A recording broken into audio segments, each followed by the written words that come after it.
નમસ્કાર.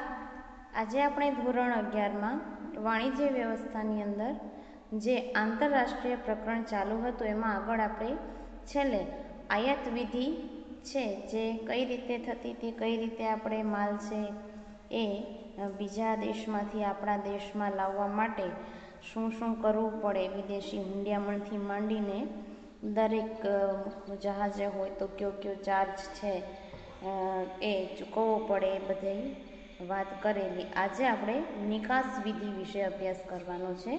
તો નિકાસ વિધિ એટલે શું? તો કે જ્યારે એક દેશનો વેપારી છે એ અન્ય દેશના વેપારીને માલ મોકલે ત્યારે તેણે અન્ય દેશમાં માલની નિકાસ કરી કહેવાય.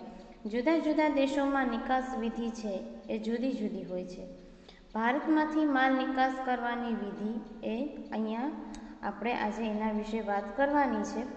તો સૌથી પહેલાં તો ઓર્ડર મેળવવો, એટલે કે આયાતકાર દ્વારા નિકાસકારને માલનો ઓર્ડર આપવામાં આવે છે. ઓર્ડરમાં માલની વિગત, જથ્થો, નક્કી થયેલી કિંમત, પેકિંગનું સ્વરૂપ, માલ રવાના કરવાની તારીખ, વીમાની વિગત, જે વ્યવહારની સેવા દ્વારા માલ મોકલવાનો હોય તેની વિગત, બિલની રકમ ચૂકવવાની પદ્ધતિ તથા નક્કી થયેલી શરતો વગેરે બાબતો દર્શાવવામાં આવે છે. ઓર્ડર મેળવતા પહેલા નિકાસકાર આયાતકારની આર્થિક સદ્ધરતા, શાખ અને આનુષંગિક બાબતો અંગેની માહિતી મેળવી લેતો હોય છે. ત્યાર પછી જેમ આયાત પરવાનો હતો એમ નિકાસ પરવાનો પણ મેળવવાનો, એટલે કે આયાત નિકાસ અંકુશના કાયદા હેઠળ જે વસ્તુઓ આવતી હોય તે વસ્તુની નિકાસ કરવા માટે નિકાસકારે નિકાસ પરવાનો એટલે કે લાયસન્સ મેળવવું પડે છે. આ સિવાયની અન્ય વસ્તુઓની નિકાસ મુક્ત રીતે થઈ શકે છે, પરંતુ આ માટે સામાન્ય પરવાનો તો મેળવવો જ પડે છે. પરવાનો મેળવવા માટે સરકારના વેપાર ખાતાને નિર્ધારિત પત્રકમાં અરજી કરવાની હોય છે. અરજીમાં નિકાસકારની સ્પષ્ટ ઓળખ, નિકાસની વિગતો, આવકવેરા અને અન્ય વેરાની નિયમિત ચૂકવણી કરવા અંગેની ખાતરી આપવી જરૂરી છે. જે ધંધાદારીઓ નિયમિત નિકાસ કરતા હોય તેમને સ્થાપિત નિકાસકાર તરીકે ઓળખવામાં આવે છે. માલ એકઠો કરવો. તો નિકાસકારને નિકાસ પરવાનો મળે એટલે આયાતકારના ઓર્ડર પ્રમાણે માલ એકઠો કરે છે. નિકાસકાર જો ઉત્પાદક હોય તો તે પ્રમાણે ઓર્ડર પ્રમાણે માલનું ઉત્પાદન કરે છે, અને જો વેપારી હોય તો તે ઓર્ડર પ્રમાણે માલ એકઠો કરે છે.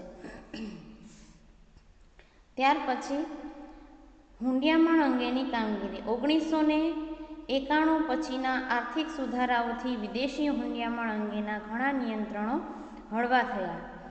નિકાસકારને તેના બિલની રકમ આયાતકારને તેના ચલણમાં અથવા અમેરિકન ડોલરમાં કરે છે. હુંડિયામણની બાબતો ઉપર રિઝર્વ બેંક તથા તેના દ્વારા નિમાયેલી બેંકો અને સંસ્થા ઉપર નિયંત્રણ રાખે છે. આથી નિકાસકારે આયાતકાર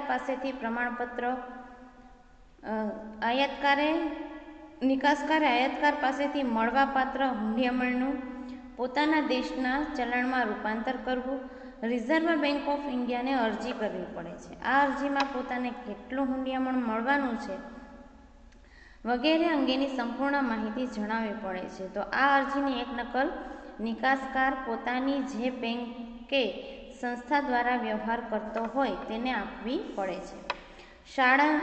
શાખપત્ર મેળવવું. માલની નિકાસ કરતા પહેલા નિકાસકાર પોતાના બિલની રકમની સલામતી માટે આયાતકારની આર્થિક સદ્ધરતા તપાસે છે.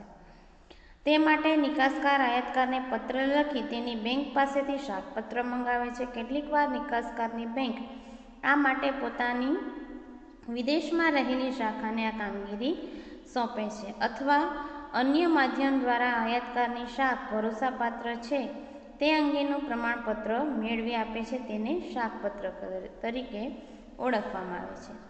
ત્યાર પછી શિપિંગ ઓર્ડર મેળવવો. માલની નિકાસ દરિયાઈ માર્ગે કરવાની હોય તો નિકાસકારે જહાજી કંપનીનો સંપર્ક કરી અને એનો સંપર્ક સાધવો પડે છે કે જે કંપની નક્કી કરેલી તારીખે માલ પહોંચાડવાની તૈયારી બતાવે તેને માલ લઈ જવા અંગે અરજી કરવામાં આવે છે. આ અરજીમાં માલની વિગત, જેમાં જથ્થો, માલનું વજન, કદ, માલ મોકલવાની તારીખ, કિંમત વગેરે જણાવવામાં આવે છે. ટૂંકમાં શિપિંગ ઓર્ડર એટલે પોતાના જહાજના કપ્તાનને તેમાં દર્શાવેલ માલ સ્વીકારવાનો જહાજી કંપનીએ કરેલો હુકમ, ત્યાં લીટી કરજો. નિકાસકારે મોટા જથ્થામાં માલની નિકાસ કરવાની હોય ત્યારે આખું જહાજ ભાડે રાખવું હોય તો તેને રાખી શકાય છે, જેને ચાર્ટર કહે છે, ત્યાં પણ લીટી કરજો. જહાજી કંપની અને નિકાસકાર વચ્ચે આખું જહાજ ભાડે રાખવા માટે જે કરાર થાય ત્યાં પણ લીટી કરજો, તેને ચાર્ટર પાર્ટી કરાર કહે છે. ત્યાર પછી છે જકાતની ચૂકવણી. તો એમાં દરેક નિકાસકારે જકાતની ચૂકવણી કરવી પડે છે. જો જકાત ન ભરવાની હોય તો તે અંગેનું જાહેરનામું નિર્ધારિત પત્રકમાં નિકાસકારે ભરી માલ જકાત મુક્ત હોવાનું પ્રમાણપત્ર જકાત અધિકારી પાસેથી લેવાનું હોય છે. જો માલ જકાતપાત્ર હોય તો નિકાસકારે શિપિંગ બિલ તૈયાર કરવાનું હોય છે, જેમાં આયાતકારનું નામ, સરનામું, માલની કિંમત, જથ્થો, વજન, માલ જે બંદરે ઉતારવાનો છે તે બંદરનું નામ તથા જહાજી કંપનીનું નામ વગેરે વિગત દર્શાવવી પડે છે. માલની કિંમત, જથ્થો વગેરેને આધારે જકાત અધિકારી જકાતની આકારણી કરે છે. જકાત અધિકારી શિપિંગ બિલ અને જરૂર લાગે તો માલની જે જાત તપાસ કરી અને જકાત નક્કી કરે છે. નિકાસકાર જકાતની રકમ ભરે એટલે માલ બંદર ઉપર લઈ જવાની પરવાનગી મળે છે. પછી માલનું પેકિંગ અને માર્કિંગ કરવું. તો આંતરરાષ્ટ્રીય વેપાર હોય એમાં માલનું જે પેકિંગ છે એનું ખૂબ મહત્ત્વ હોય છે, કેમ કે માલ છે એ લાંબા અંતરે લઈ જવાનો હોવાથી એને હેરફેર દરમિયાન કંઈ નુકસાન ન થાય, ભેજ ન લાગે, બગડી ન જાય, તે રીતે પેકિંગ કરવું જોઈએ. કેટલીક વાર જહાજી કંપનીઓ નૂર નક્કી કરતી વખતે તે પણ માલના પેકિંગનું કદ પણ ધ્યાનમાં રાખે છે. જો આયાતકારે ઓર્ડરમાં પેકિંગ અંગે ખાસ સૂચના આપી હોય તો તે મુજબનું પેકિંગ કરવું જોઈએ. પેકિંગ ઉપર માલને લગતી અગત્યની જે વિગતો છે એનું માર્કિંગ પણ હોવું જરૂરી છે, કે જેમાં આયાતકારનું નામ, સરનામું, નિકાસકારનું નામ, સરનામું, માલ જે બંદરે ઉતારવાનો છે તે બંદરનું નામ, માલનું વજન વગેરે વિગત દર્શાવવામાં આવે છે. ત્યાર પછી માલનો વીમો લેવો, એટલે કે દરિયાઈ માર્ગે નિકાસ કરવાની હોય ત્યારે દરિયાઈ જોખમો જેવા કે દરિયાઈ તોફાનો, હવામાનથી માલને થતું નુકસાન, દરિયાઈ ચાંચિયાઓ દ્વારા થતી માલની લૂંટ વગેરેથી માલને થતા નુકસાન સામે આર્થિક વળતર મેળવવા માલનો વીમો લેવો પડે છે. વીમા કંપની સાથે આ અંગેનો કરાર કરવામાં આવે છે. વીમા કંપની પ્રીમિયમ નક્કી કરે તે ભરવાથી નિકાસકારને કવર નોટ આપવામાં આવે છે, ત્યાં લીટી કરજો. અને વીમા પોલિસી તૈયાર થાય એટલે કવર નોટના બદલામાં વીમા કંપની છે એ પોલિસી આપે છે. ત્યાર પછી કાર્ટિંગ ઓર્ડર મેળવો. કાર્ટિંગ ઓર્ડર એટલે તો કે જહાજ પર માલ ચઢાવવા માટેની પરવાનગી, ત્યાં ખાસ લીટી કરજો, ક્યારેક પ્રશ્ન પણ પૂછાય છે કે કાર્ટિંગ ઓર્ડર એટલે શું. તો કાર્ટિંગ ઓર્ડર મેળવવા માટે જે બંદરેથી માલ નિકાસ કરવાનો હોય તેના સત્તાવાળાઓને નિકાસકારે અરજી કરવી પડે છે. આ અરજીમાં શિપિંગ બિલમાં દર્શાવેલી તમામ વિગતો ઉપરાંત જકાતની ચૂકવણી કર્યાની વિગતો, નિકાસકાર બંદર પરના ખર્ચા જેવા કે માલની હેરફેરનો ખર્ચ, જહાજ પર માલ ચઢાવવાનો ખર્ચ અને ત્યારે વગેરે ભરે ત્યારે નિકાસકારને કાર્ટિંગ ઓર્ડર આપે છે. ત્યાર પછી છે કપ્તાન કે સાથીની રસીદ. કાર્ટિંગ ઓર્ડરને આધારે જ માલ જહાજ પર ચડાવવામાં આવે છે. જહાજના કપ્તાનનો પ્રતિનિધિ મેટ તરીકે ઓળખાય છે, ત્યાં લીટી કરજો. શિપિંગ બિલ મુજબ માલ છે કે કેમ તે મેટ ચકાસી લે છે અને જ્યારે જહાજ પર માલ ચડાવવામાં આવે ત્યારે જહાજના કપ્તાન કે તેના પ્રતિનિધિ તરફથી માલ સ્વીકાર્યા અંગેની જે રસીદ આપવામાં આવે છે તેને સાથીની રસીદ કહેવાય છે, ત્યાં કાઉન્સ કરજો. જહાજનો કપ્તાન માલની પેકિંગની ખાતરી કરે છે. જો માલનું પેકિંગ યોગ્ય ન હોય કે માલ વહન માટે યોગ્ય ન હોય તો તેની રસીદમાં નોંધ કરવામાં આવે છે. આવી નોંધ કરેલ રસીદને ખામીવાળી રસીદ, આ ખાસ યાદ રાખજો, જેને ડર્ટી ચીટ તરીકે પણ ઓળખવામાં આવે છે. જો બધી જ બાબતો યોગ્ય હોય તો ચોખ્ખી રસીદ આપવામાં આવે છે અને જો સાથીની રસીદ ખામીવાળી હોય તો એનો અર્થ એ થાય કે જહાજમાં ચડાવવામાં આવતા માલનું ઓર્ડરમાં દર્શાવ્યા મુજબનું પેકિંગ નથી એટલે કે માલની હેરફેર દરમિયાન જો માલને નુકસાન થાય તો તે માટે જહાજી કંપની છે તે જવાબદાર રહેતી નથી. બિલ ઓફ લેન્ડિંગ મેળવવું. કપ્તાન કે સાથીની રસીદ એ માલ જહાજમાં ચડાવ્યા અંગેની પહોંચ છે. તે માલ લઈ જવા અંગેનો કરાર નથી. નિકાસકારને મળેલ કપ્તાનની રસીદ જહાજી કંપનીમાં રજૂ કરવાથી જહાજી કંપની દ્વારા બિલ ઓફ લેન્ડિંગ નિકાસકારને આપવામાં આવે છે. બિલ ઓફ લેન્ડિંગ એ નિકાસકાર અને જહાજી કંપની વચ્ચેનો કરાર છે, જે દ્વારા જહાજી કંપની એક બંદરેથી બીજે બંદરે માલ મોકલી આપવાની ખાતરી આપતો દસ્તાવેજ છે. આ દસ્તાવેજમાં નિકાસકારનું નામ, જહાજનું નામ, નૂર, માલની વિગત, માલનો જથ્થો, કિંમત, વજન, જે સ્થળેથી માલ લઈ જવાનો હોય તે બંદરનું નામ, હેરફેરની શરતો વગેરે દર્શાવવામાં આવે છે. બિલ ઓફ લેન્ડિંગ એ મહત્વનો દસ્તાવેજ છે. તેની 3 નકલ બનાવાય છે. એક છે એ જહાજી કંપની રાખે અને બાકીની જે 2 નકલ છે એ નિકાસકારને મોકલી દેવામાં આવે છે. જેમાંથી એક નકલ છે એ નિકાસકાર આયાતકારને મોકલાવે છે, જેને આધારે આયાતકાર છે એ માલ છોડાવી લે છે. ત્યાર પછી ઉત્પત્તિનું પ્રમાણપત્ર. માલ કયા દેશમાં ઉત્પન્ન થયો તે દર્શાવતા પ્રમાણપત્રને, ત્યાં લીટી કરજો કે કાઉન્સ કરજો, ઉત્પત્તિનું પ્રમાણપત્ર કહે છે. જુદા જુદા દેશો વચ્ચે થયેલા કરાર મુજબ જે તે દેશ આયાત જકાત પર રાહત આપે, આ કરાર હેઠળ રાહત મેળવવા માટે સૂચિત માલ કયા દેશમાં ઉત્પન્ન થયેલો છે તે અંગેના પ્રમાણપત્રની જરૂર પડે છે. તો આવું પ્રમાણપત્ર વેપારી મંડળો, ચેમ્બર ઓફ કોમર્સ કે સરકાર પાસેથી મેળવી શકાય છે. વેપારી એલચીનું ભરતીયું. નિકાસ કરેલો માલ આયાતકારના દેશમાં પહોંચે એટલે તેની ઉપર જકાત ભરવી પડે છે. જકાત ચૂકવણી સરળ બનાવવા માટે વેપારી એલચીનું ભરતીયું એ મહત્વનો દસ્તાવેજ છે. આયાતકાર દેશના એલચી નિકાસકાર દેશમાં હોય છે.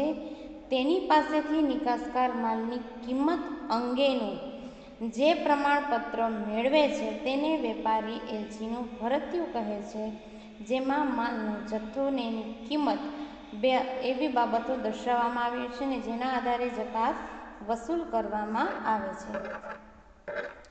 ત્યાર પછી દસ્તાવેજો મોકલવા. નિકાસકાર પોતાની બેંક મારફતે આયાતકારને ભરતીયું, વીમા પોલિસી, કવર નોટ અથવા તો વીમા પોલિસી બંનેમાંથી એક, બિલ ઓફ લેન્ડિંગ, માલની ઉત્પત્તિનું પ્રમાણપત્ર અને વેપારી એલચીનું ભરતીયું તથા હુંડી વગેરે મહત્વના દસ્તાવેજો આયાતકારની બેંકને મોકલે છે. છેલ્લે નાણાંની વસૂલાત. નિકાસકાર માલના નાણાંની વસૂલાત માટે બેંકને સૂચના આપે છે.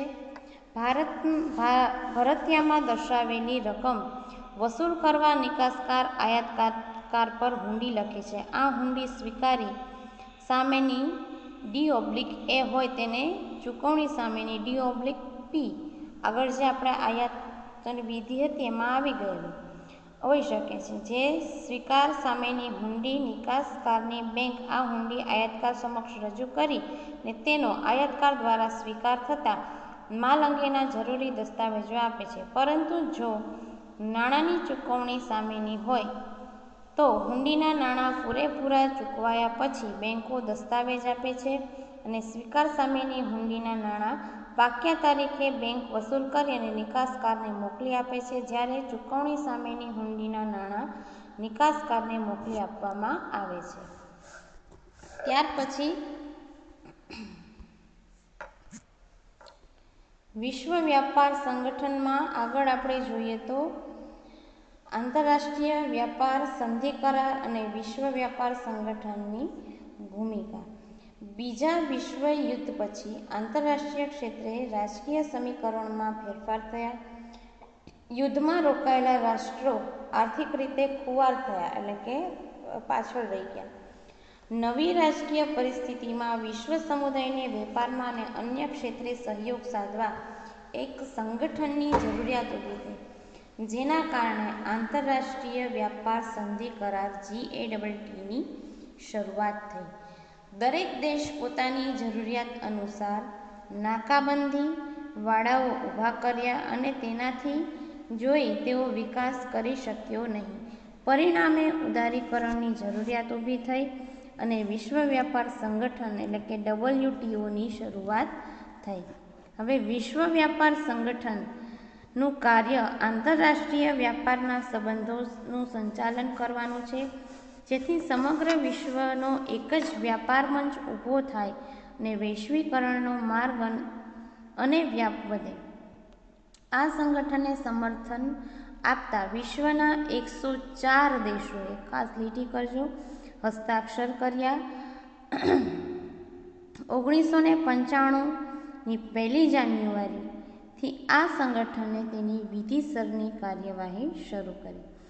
ભારત આ સંગઠનનું પ્રારંભથી જ સભ્ય છે. વિશ્વ વ્યાપાર સંગઠનની કાર્યવાહી અને વહીવટી વ્યવસ્થાને કારણે સેવા ક્ષેત્રનો ઝડપી વિકાસ થયો. વીમા, બેન્કિંગ તથા વાહન વ્યવહાર ક્ષેત્રે જુદા જુદા દેશો વચ્ચે સરહદ રેખાઓ છે એ ભૂસાવા માંડી અને સમગ્ર વિશ્વ છે એક ગામડું એટલે કે ગ્લોબલ વિલેજ બની ગયું. વિશ્વ બજાર વિશ્વ વ્યાપાર સંગઠનને કારણે વિકસતું ગયું. આ સંગઠનને કારણે ખેતી, ઉદ્યોગ અને સ્વાસ્થ્ય વિષયક સગવડોના ઉત્પાદનમાં વધારો કરી નિકાસને વધુ વેગ મળવાની શક્યતાઓ વધી છે. શિક્ષણ ક્ષેત્રે વિદેશની યુનિવર્સિટીઓને ભારતમાં આવવાની તક સાંપડી છે. અમેરિકા, કેનેડા અને ઓસ્ટ્રેલિયા જેવા વિવિધ દેશોની યુનિવર્સિટીઓએ ગુજરાત સહિત ભારતના વિવિધ રાજ્યોમાં કેમ્પનું આયોજન કર્યું છે. ત્યાર પછી આંતરરાષ્ટ્રીય વ્યાપાર સંધિ કરાર, general agreement on trade and tariff. Bharat સરકારે પોતાના દેશના ઉદ્યોગ ધંધાને વિદેશી પ્રવાહો સાથે જોડાવા વિવિધ દેશો છે એની સાથે કરાર કર્યા, જેને આંતરરાષ્ટ્રીય સંધિ કરાર કહેવાય. અહીંયા લીટી કરજો. 1948માં જીનેવા ખાતે 23 રાષ્ટ્રો વચ્ચે આ કરાર કરવામાં આવ્યો. આ કરારનો મૂળભૂત ઉદ્દેશ આંતરરાષ્ટ્રીય વેપારને મુક્ત વેપારની દિશામાં લઈ જવા ઉપરાંત આંતરરાષ્ટ્રીય વેપારમાં વધારો કરી પ્રાદેશિક શ્રમ વિભાજનને ઉત્તેજન આપવાનો છે.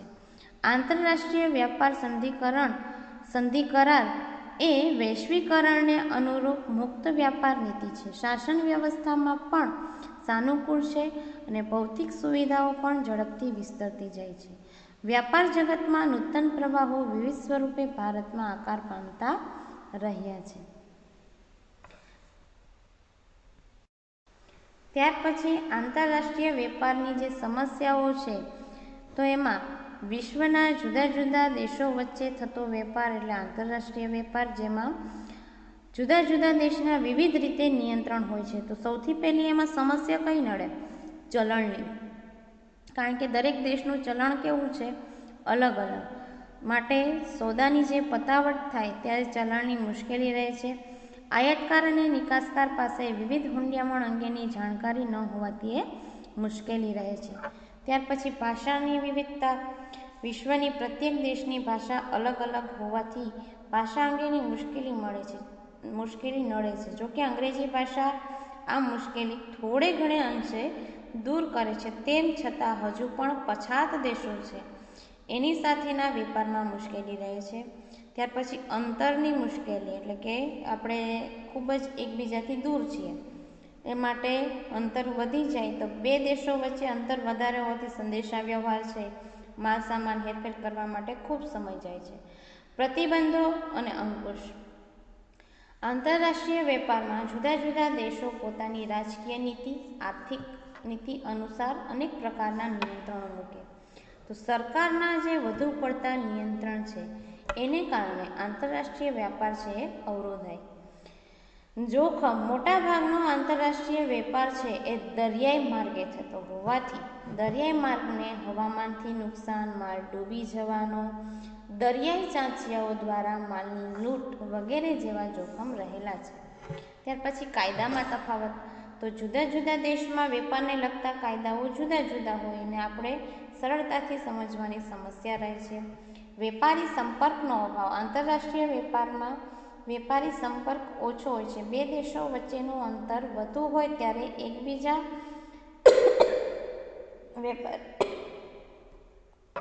વેપારીઓ એકબીજા તદ્દન અજાણ હોય છે. આયાતકાર અને નિકાસકાર વેપારી વચ્ચે પરસ્પર સીધો સંપર્ક ન હોવાથી ચૂકવણી અંગે મુશ્કેલી રહે છે. તોલમાપની મુશ્કેલી. કેટલીક વાર જુદા જુદા દેશના તોલમાપ જુદા જુદા હોવાથી એની સમસ્યા જોવા મળે છે. ત્યાર પછી એ તફાવત આપેલો છે આંતરિક વેપાર અને આંતરરાષ્ટ્રીય વેપાર. સૌથી પહેલાં તો એનો અર્થ જોઈએ તો જે દેશની ભૌગોલિક સીમાની અંદર થતો વેપાર છે એ આંતરિક વેપાર, જેમ કે ગુજરાતનો ભારતના અન્ય રાજ્ય સાથે થતો વેપાર. તો આંતરરાષ્ટ્રીય વેપાર તો કે દેશની ભૌગોલિક સીમાઓ બહાર થતો વેપાર, જેમ કે ભારતનો વેપાર છે વિશ્વના અન્ય દેશો સાથે થતો હોય. ચલણ. સમગ્ર દેશમાં એક જ ચલણ હોવાથી આંતરિક વેપારમાં ચલણની મુશ્કેલી રહેતી નથી, જ્યારે આંતરરાષ્ટ્રીય વેપારમાં એ ચલણની મુશ્કેલી રહે છે. કારણ કે એમાં તો જેમ દેશ અલગ અલગ એમ ચલણ પણ કેવું હોય, અલગ અલગ. પછી વેપારના કાયદા